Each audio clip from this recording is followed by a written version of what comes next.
Hi, and welcome to the Three English Experts. I'm Birgit. I'm Dave. And I'm Rebecca.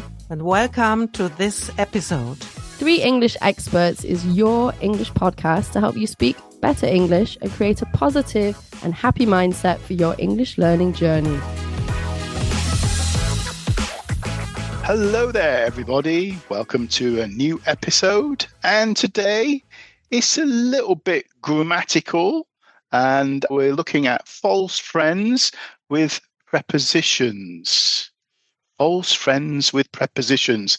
First of all, you may be asking, what is a preposition? Okay, those little letters on, under, at, these are all prepositions. And often if speakers of a foreign language translate literally out of their language into English, it can sometimes lead to mistakes, and these are the so-called false friends. So today we're going to present 10 of our favorite, you could say, false friends and typical false friends that we hear from people when we're working with our clients and customers. I thought today Birgit could kick us off with her first false friend typical preposition mistake. Birgit. Thank you, Dave. Yes, you're absolutely right. That's what happens when people have a sentence in their head and they literally translate. So they might say, we will meet at Wednesday. That's very often the case, but it should really be on a day, on a certain day, on Monday, on Tuesday. So it takes a little while. I notice with my learners to really implement that into the head. Sometimes I use a little mnemonic aid, eine Eselsbrücke, so you can step on the day maybe. I don't know whether that's any helpful, but you need something because then I hear it again. I think, oh, I think I said that last week. So I see you at Thursday day. No, on Rebecca. And is that because of the am Donnerstag? Is Yes. That's why they're doing it, because of the am I think in German, the A. Yeah. So they think of the A and they just go at. Yeah. Interesting. I've never really thought about that, actually. My clients do the same thing, but I've never thought about because why. Sometimes when you say they should know we meet Kino, they say by the cinema. Yeah, so that's not... I don't know. It's all over the place. Yeah, I don't know.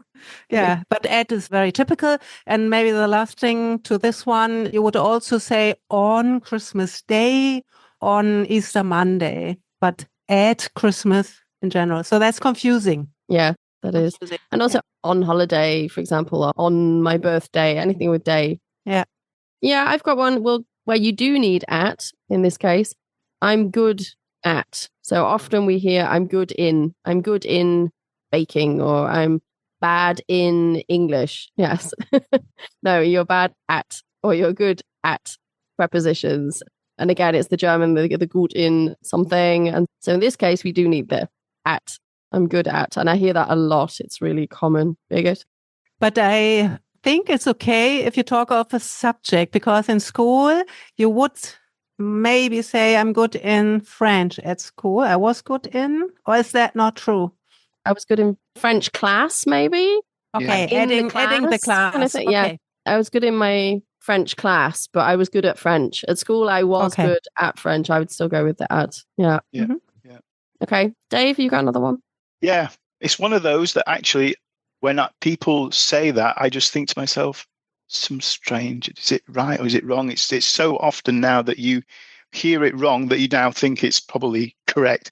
And it's married with. So you often hear people saying, I'm married with blah, blah, blah. And in actual fact, it's married to, which is the correct English preposition that goes in that context. But I've heard it so often now, I sometimes... Is it with or is it to? But it is to. The same as connected to. Maybe that's where it's coming from. I don't know. So you're connected to somebody. Yeah. But not connected with. Yeah, again, people would probably mix that up. Connected to. Okay.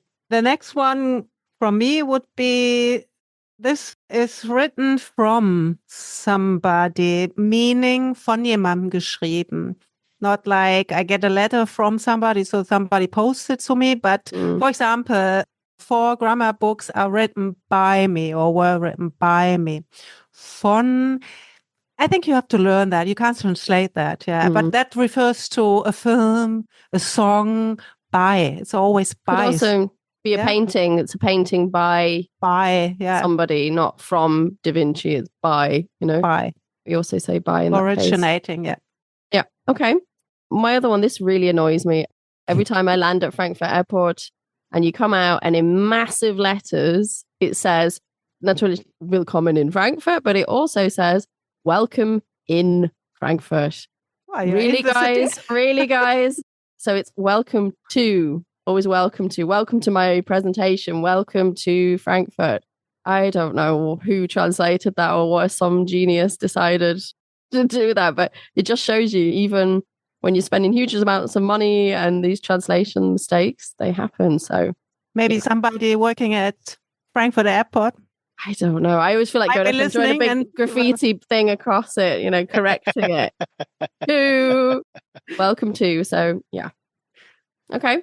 Sounds like a good plan, actually. Yeah, Go and change it. Yeah. Bit of vandalizing. Yeah. Leave our logo.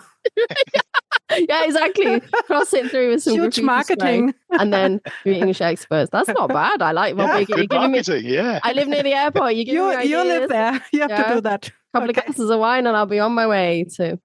So if anybody spots a change in the signage at Frankfurt Airport, we know who it was. Well, exactly. I've just told everybody who it was now, so I would be arrested immediately. Anyway. Yeah. Another one, a friend from me. I nearly said it in the right way and not the wrong way.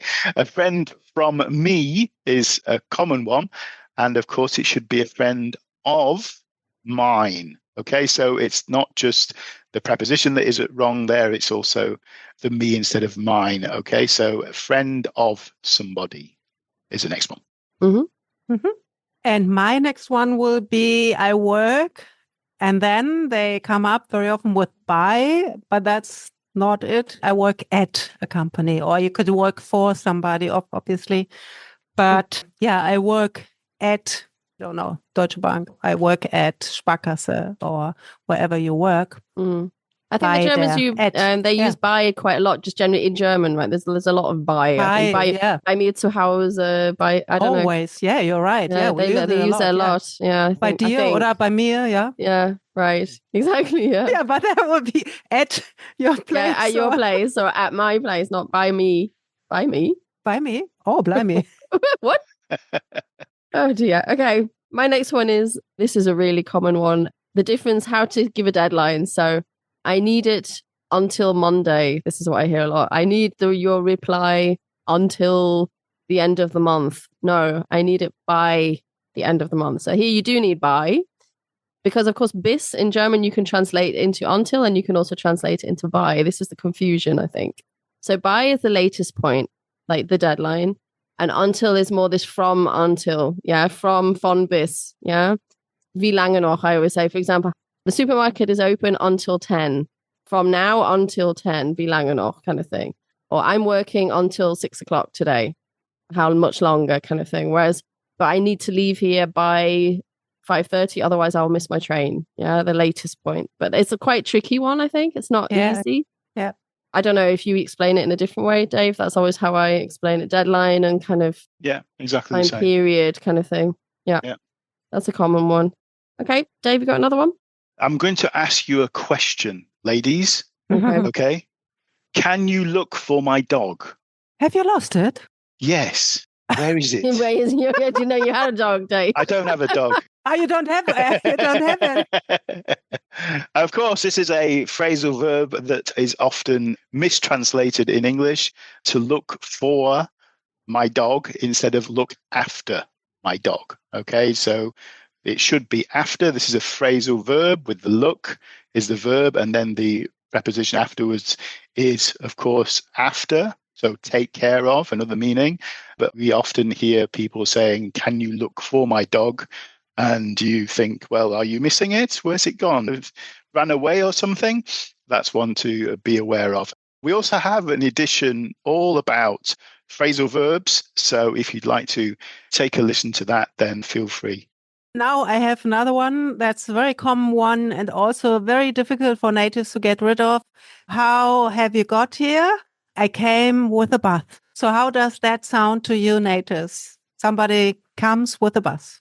So, yeah, I carried it with me, basically. I put my arm around it and I lifted it. I came with it. We came together as like two entities. I came with the boss. Yeah.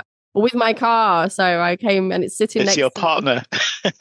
Yes, with my car. Somebody coming with you. You come by bus. It's a means of transport you use, and then you come by bus and any kind of transport, even bicycle. Yeah. Yeah.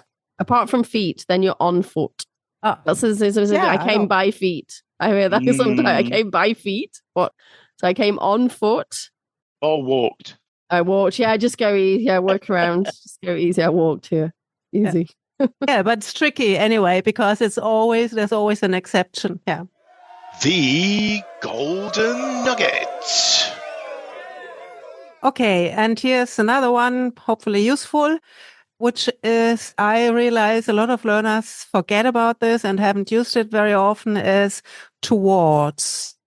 Toward, if you go in Richtung physically, so you give directions, so where's the bakery, or walk straight ahead towards the church in Richtung. But we can also use that when you're thinking towards something. We're working towards auf ein Ziel zu. And I find that a very useful preposition, and I usually mention it. And also in one of my books, which is Englische Grammatik richtig anwenden, part 2, the red book, I have listed prepositions because I think a lot of people use some, but not all of them. And I thought it would be good to have a list, and readers, interested people could have a look at it. And I always advise my learners to take the pick of things they want to use, they haven't used a lot, if they wanted to improve their English, and also to find sentences that are true for them. So if you can think of anything that uses this preposition you might never have used before, but that's a true sentence for you, that will probably be much more likely to stick in your head, other than if you just read a list online and somebody's providing a sentence for you. So if you take that effort, a little effort, and find a nice example, take a pick, then that's a good learning here. Okay, so that was our episode on prepositions. Hopefully it was helpful. Next time, we're going to move on to presentations. We are going to talk about English for presentations, some nice phrases that you can use. And this is one of Dave's big topics. He does this a lot with clients. So he's going to be telling us all about some useful phrases, and there'll be hopefully a nice takeaway for everybody. Bye for now. Thank you. Bye. Thank you so much for pressing play today. If you enjoy our podcast, please share with your friends, your family, or your co-workers. Or you can also support us by giving us a thumbs up or a star rating or a review on whatever podcast platform you are using to listen to us. For questions and comments, you can also head over to our website, 3englishexperts.com. Thank you so much for listening. We really appreciate your support. Have a great day and see you next time.